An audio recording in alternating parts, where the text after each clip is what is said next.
ourselves. As a society, we have become more egalitarian, less willing, in the light of too many divorces, to subscribe to the royal fairy tale, and a long way from the mass hysteria that attended Diana's untimely death. We've also become more cynical. There has been a sense that we should perhaps not invest so much in a royal marriage that might go the way of the others.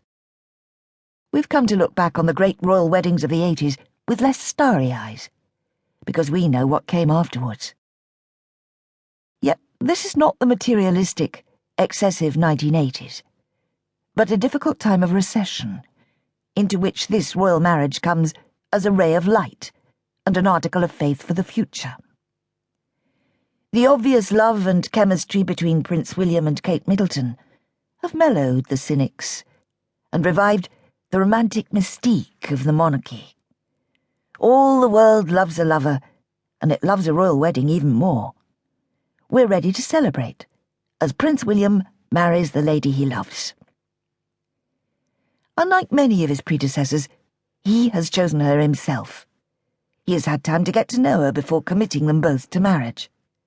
He has not had to defy a feudal overlord, fight a war, or circumvent witchcraft before he can lead her to the altar.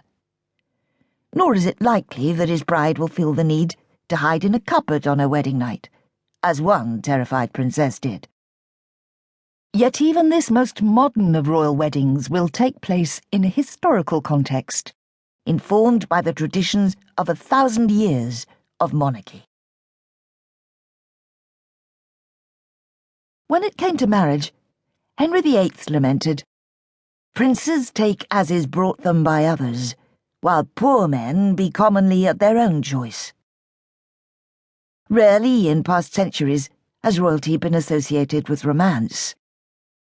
Until comparatively recently, most royal marriages were the subject of treaties and alliances, arranged for political or dynastic reasons, and love was rarely a consideration. Where nowadays we are shocked at the implications of Prince Charles's answer, whatever "in love" means, when asked if he and Diana were in love.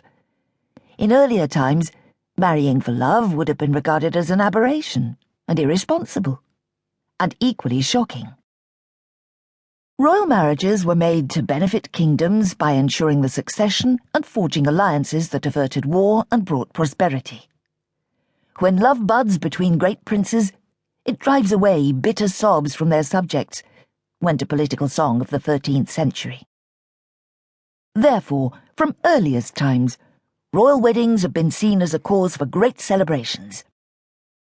Every wedding should be, of course, with its promise of a happy and fruitful partnership. But royal nuptials have always signified something far more momentous for society at large. Traditionally, anointed kings and queens have been regarded as set apart from ordinary mortals, called by God to rule over their subjects, and invested with a mysterious sanctity.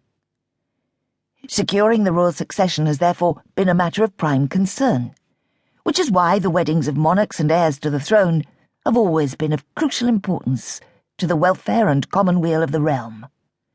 They're a symbol of the crown's ancient responsibility to its subjects, and a promise that the ancient sanctified bloodline will be continued and its purity maintained. Because so much was at stake, it was rare for young people to be consulted on the spouses chosen for them by their elders. Future queens were always selected for their high lineage, their virtue, and their aptness to bear heirs. It's a myth that virginity testing was routine, but even in 1981 it was thought desirable that Lady Diana Spencer was a virgin without a past.